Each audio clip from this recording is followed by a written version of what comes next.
She was just passenger 125. Nobody noticed her. Nobody knew her.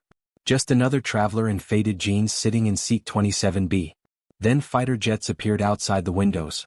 The radio crackled with danger. When she revealed her call sign Phoenix, 2 F-22 pilots stood in salute. Everything changed. Before you watch full story, comment below from which country are you watching. Don't forget to subscribe.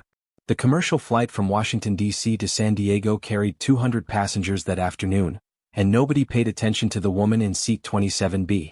She was listed on the manifest as passenger 125, just another traveler among the crowd. Her name was Sarah Mitchell, but the ticket simply showed her seat number and destination. She wore faded jeans, a plain black jacket, and sneakers that had seen better days. Her brown hair was tied back in a messy bun, and she carried only a small backpack as luggage. When she boarded the plane, the flight attendant barely glanced at her boarding pass before waving her through. Sarah moved down the aisle quietly, keeping her head down, avoiding eye contact with other passengers. She found her middle seat, squeezed past the businessman already occupying the aisle seat, and settled in without saying a word. The man next to her looked annoyed at having to move his laptop bag, but Sarah just smiled apologetically and made herself as small as possible in the cramped space. The woman in the window seat was busy texting on her phone and didn't acknowledge Sarah's arrival at all. That was fine with Sarah. She preferred being invisible, just another face in the crowd. She had learned over the years that being unremarkable was often the safest way to travel. No questions, no conversations, no attention. As the plane taxied toward the runway, Sarah closed her eyes and took a deep breath. This was her first commercial flight in 3 years. For so long she had only flown in military aircraft, mostly fighter jets, occasionally transport planes. The comfortable seat of a civilian airliner felt strange after years of cramped cockpits and flight suits. The gentle hum of the engines was different from the roar she was used to. Everything about this felt wrong and right at the same time. What nobody on that plane knew, what the manifest didn't show, what even the pilots in the cockpit had no idea about, was that passenger 125 was actually Colonel Sarah Phoenix Mitchell, one of the most decorated fighter pilots in the United States Air Force. She had flown over 200 combat missions, shot down enemy aircraft, led strike operations deep into hostile territory, and earned more medals than she could count. Her call sign Phoenix was legendary in military aviation circles, spoken with respect and sometimes awe. But today she was just passenger 125, traveling home after being medically discharged from the Air Force. A training accident 6 months ago had left her with injuries that ended her flying career. The doctors said she was lucky to be alive. The crash had broken her back in 2 places, shattered her left leg, and given her a traumatic brain injury that took months to recover from. She could walk now, could function normally, but the Air Force regulations were clear. She could no longer pass the physical requirements to fly fighter jets. Her career was over at 35 years old. Sarah opened her eyes as the plane lifted off the runway, watching through the window as the ground fell away. She felt a familiar tightness in her chest, the longing to be in control, to feel the stick in her hands, to pull back and climb into the sky with raw power beneath her. But those days were gone. Now she was just a passenger, powerless, grounded forever. The flight was smooth and uneventful for the first hour. The businessman next to her worked on his laptop, typing emails and reviewing spreadsheets. The woman by the window fell asleep with her headphones on. Sarah sat quietly, lost in her thoughts, remembering missions and flights and moments when she had felt truly alive. Then the captain's voice came over the intercom, and Sarah immediately recognized the tone. She had used that same carefully controlled voice many times when something was wrong, but you didn't want to panic anyone. "Ladies and gentlemen, this is Captain Reynolds. We're experiencing some unexpected weather ahead and we're going to need to divert our flight path slightly. Nothing to worry about, just a precaution. Flight attendants, please take your seats." Sarah's training kicked in automatically. She listened to the change in engine pitch, felt the subtle shift as the plane banked left, noted how quickly the flight attendants moved to their jump seats. This wasn't just weather. Something else was happening. She looked out the window and saw nothing but clear blue sky. No storm clouds. No turbulence. Whatever was happening, the captain wasn't telling the full truth. 5 minutes later, 2 fighter jets appeared on either side of the commercial airliner. Sarah's heart jumped. She recognized them instantly. F-22 Raptors, the most advanced air superiority fighters in the world. She had flown them herself for 5 years before her accident. Seeing them now so close brought a flood of emotions. But more importantly, it confirmed her suspicion. Fighter escorts didn't show up for weather diversions. The businessman finally looked up from his laptop and noticed the jets. Whoa, look at that. Military planes. He sounded excited, like this was entertainment. Other passengers were pointing and taking pictures with their phones. But Sarah saw what they didn't. The F-22s weren't just flying alongside. They were in tactical formation, covering the commercial plane, scanning for threats. This was a protection detail. The captain's voice returned, more strained now. Folks, as you can see, we have some military aircraft accompanying us. This is standard procedure for certain situations. Please remain calm and stay in your seats. We'll have more information shortly. Standard procedure? Sarah almost laughed. There was nothing standard about F-22s escorting a commercial flight. Something serious was happening. Her mind raced through possibilities. Bomb threat? Hijacking attempt? Terrorist activity? Whatever it was, those fighter pilots were up there ready to make impossible decisions if necessary. She watched the nearest F-22, admiring the pilot's smooth control, the way the jet held perfect position despite the speed difference between a fighter and an airliner.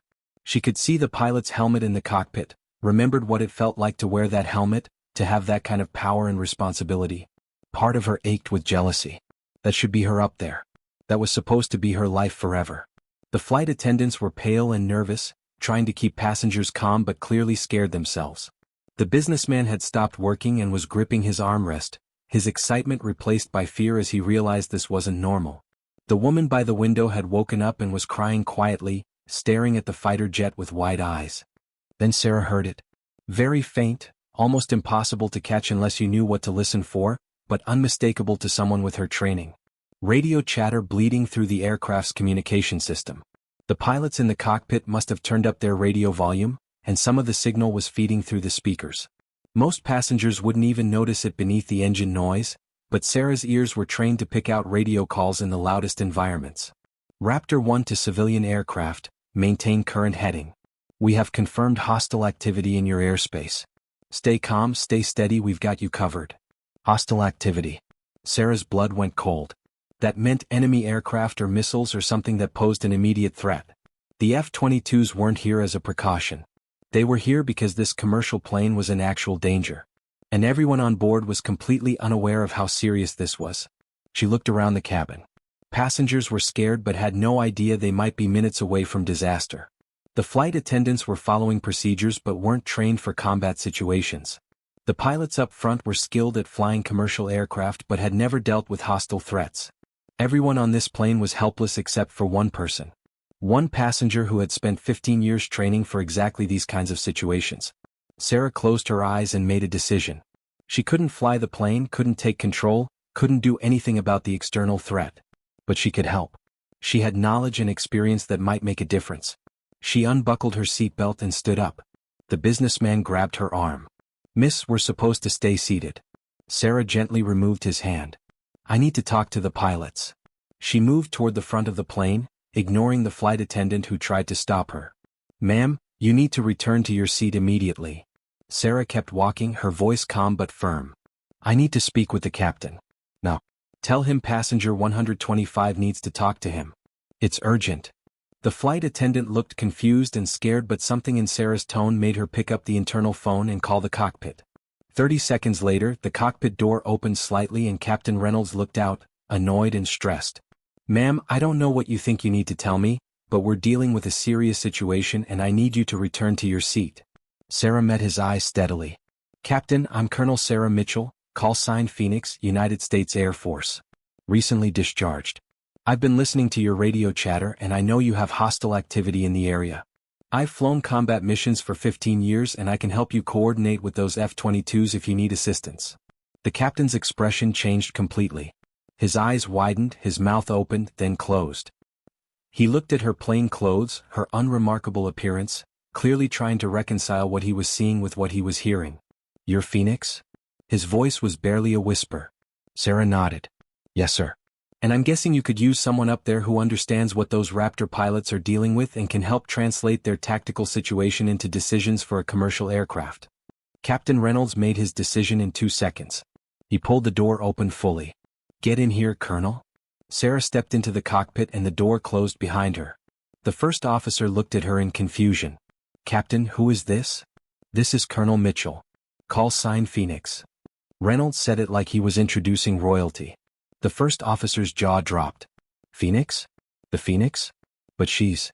He looked at her civilian clothes, completely baffled. Sarah ignored the shock and focused on the radio. The F-22 pilots were talking to ground control, coordinating their protection of the civilian aircraft. She listened for 10 seconds and understood the situation completely. An unidentified aircraft had entered restricted airspace and was approaching their flight path. It wasn't responding to radio calls and was exhibiting hostile behavior. The F-22s were preparing to intercept, but if the hostile aircraft got through, this commercial plane would be vulnerable. "Captain, what's your fuel situation?" Sarah asked. Reynolds checked his instruments. "We have about 2 hours of fuel remaining at current consumption." Sarah nodded.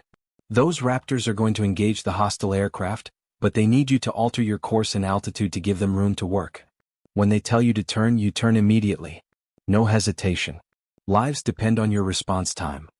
Reynolds looked at her with newfound respect. "Understood. But how do you know what they need?" Sarah allowed herself a small smile. "Because I've been in their position dozens of times. I know exactly what they're thinking and what they need from you."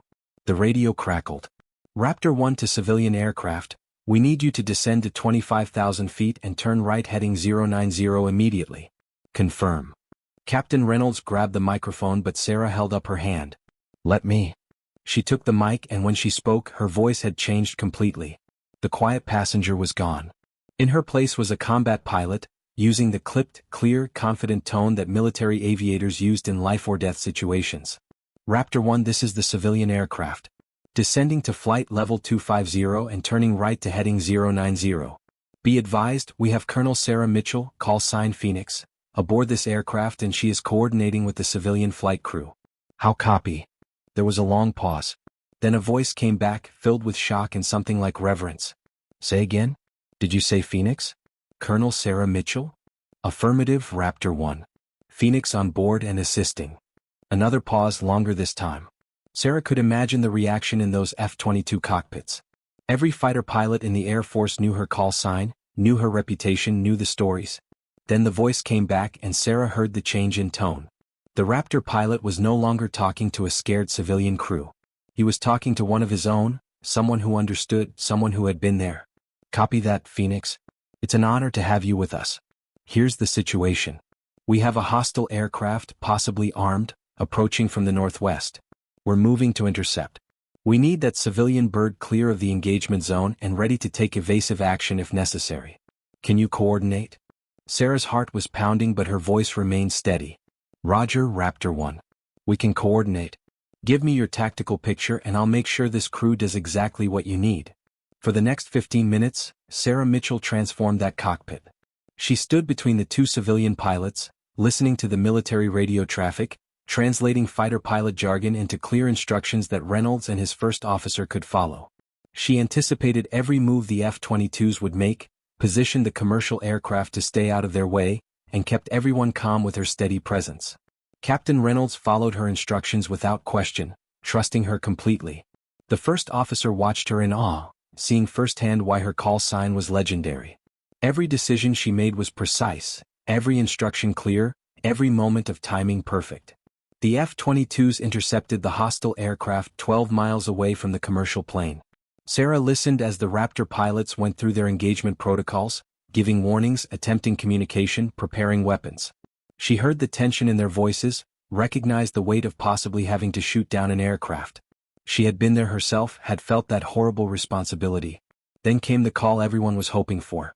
"Raptor 1, hostile aircraft is turning away. Repeat, hostile is breaking off and departing the area. Threat neutralized without engagement." Relief flooded the cockpit. Captain Reynolds let out a breath he had been holding for 10 minutes. The first officer's hands were shaking on the controls. But Sarah wasn't done. "Raptor 1, Phoenix. Request confirmation that hostile is clear of the area and we are safe to resume normal flight operations." "Phoenix, Raptor 1. Hostile is confirmed departing. Area is secure. You are clear to resume course to San Diego." "And Phoenix?" The pilot's voice changed, became softer. "It's been an honor flying with you today. We all heard about your accident. The whole fighter community felt that loss. But knowing you're still out there, still making a difference, that means something. Sarah felt tears prickling her eyes but kept her voice professional. Thank you, Raptor 1. The honor was mine. Keep the sky safe out there. Will do, Phoenix. Raptor flight, let's bring it up.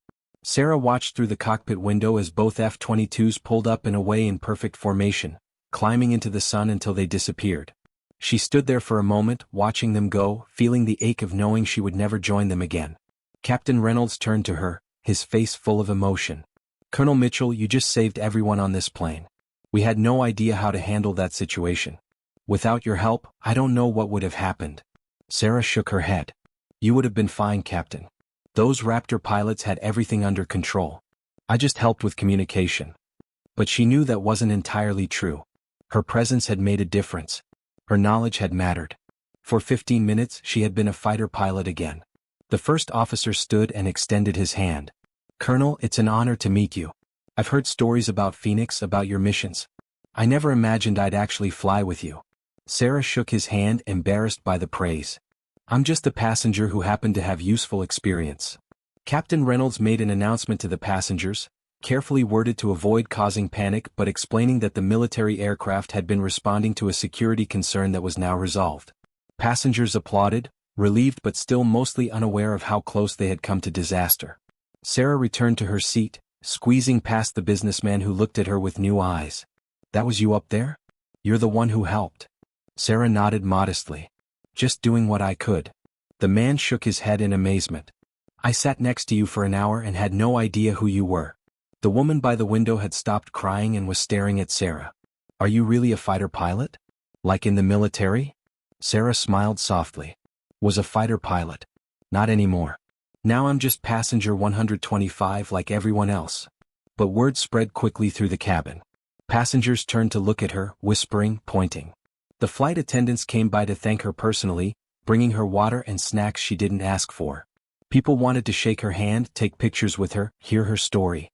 Sarah endured it politely but wished she could disappear back into anonymity.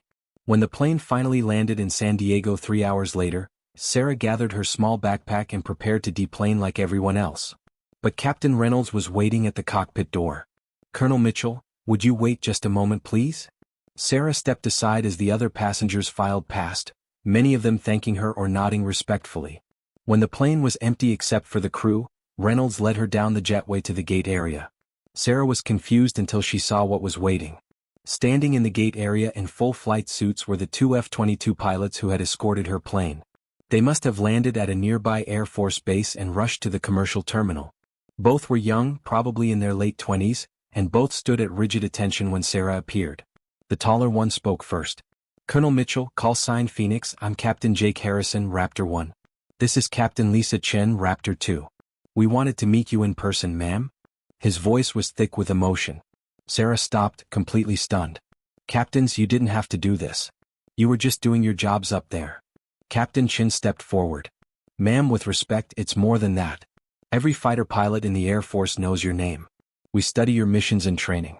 Your tactics are taught at Top Gun and Fighter Weapons School. When we heard you were on that plane, when we heard your voice on the radio. She paused, struggling with emotion. It meant everything. Then, simultaneously, both F-22 pilots saluted. Not the casual salute of everyday military courtesy, but the crisp, precise, heartfelt salute reserved for true heroes. They held it, their hands at their brows, their eyes locked on Sarah with absolute respect. Sarah felt tears streaming down her face. She hadn't been saluted since her discharge. She thought she would never receive that honor again. Automatically, her own hand came up, returning the salute with the same precision she had learned 20 years ago as a young lieutenant. For a moment, 3 fighter pilots stood in a civilian airport gate, connected by bonds that went deeper than words. When they finally dropped their salutes, Captain Harrison spoke again. Colonel, we heard about your accident. We're so sorry about what happened. But we want you to know that you're still Phoenix to us. You're still one of the greatest pilots the Air Force has ever produced. Nothing can take that away. Sarah wiped her eyes, not even trying to hide her tears anymore. Thank you. Both of you. You have no idea what this means to me. She looked at them, seeing herself as she used to be, young and confident and full of purpose. Keep flying. Keep protecting people. That's the best way to honor what we do. Captain Chen smiled. We will, ma'am. And we'll tell everyone that we flew with Phoenix today. That's a story we'll tell for the rest of our lives. The two pilots shook Sarah's hand, thanked her again, and headed back toward the military section of the airport. Sarah watched them go, their flight suits and confident walks marking them as warriors, as her brothers and sisters in arms. She felt a strange mix of sadness and pride.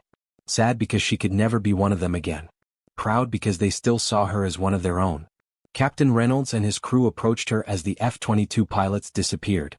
"Colonel, we've arranged for the airline to upgrade you to first class on all future flights for life.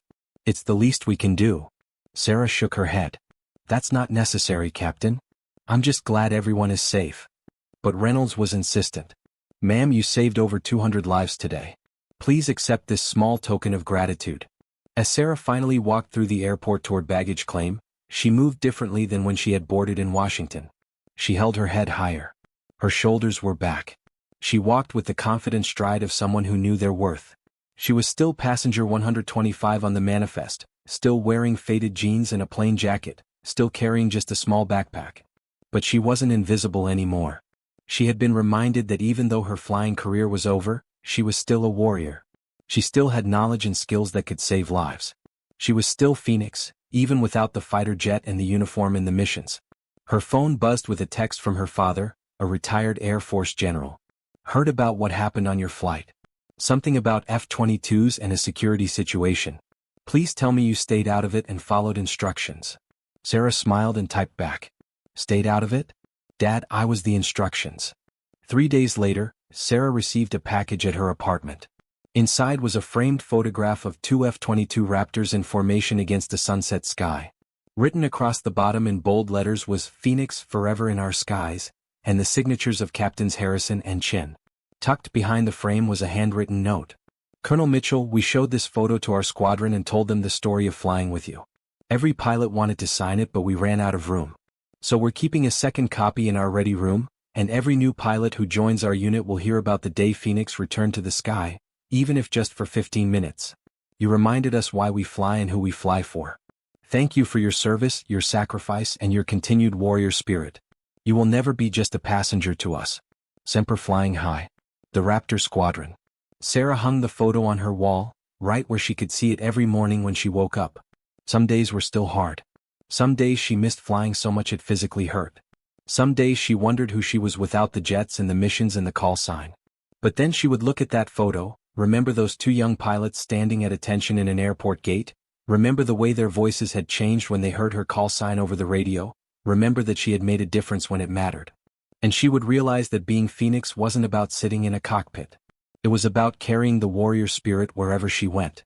She was passenger 125 on the manifest. But she would always be Phoenix in her heart.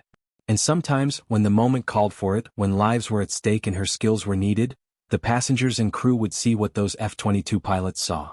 They would see the warrior behind the plain clothes, the colonel behind the seat number, the legend behind the ordinary appearance.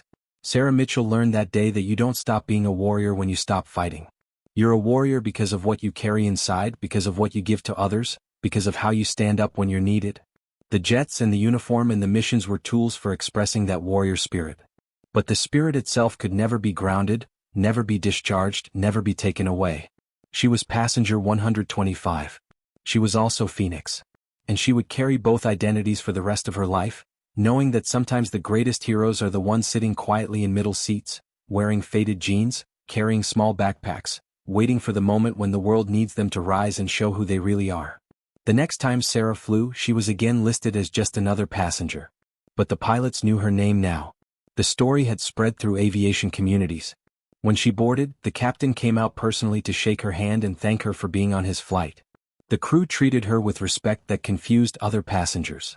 And somewhere up there, fighter pilots were flying, protecting, serving, carrying on the tradition that she had helped build. She settled into her seat, closed her eyes, and smiled. Let them think she was just passenger 125. She knew the truth. And when the moment came, when her skills were needed, when lives hung in the balance, she would rise again. Because that's what warriors do. They serve. They protect. They stand up. No matter what seat they're sitting in.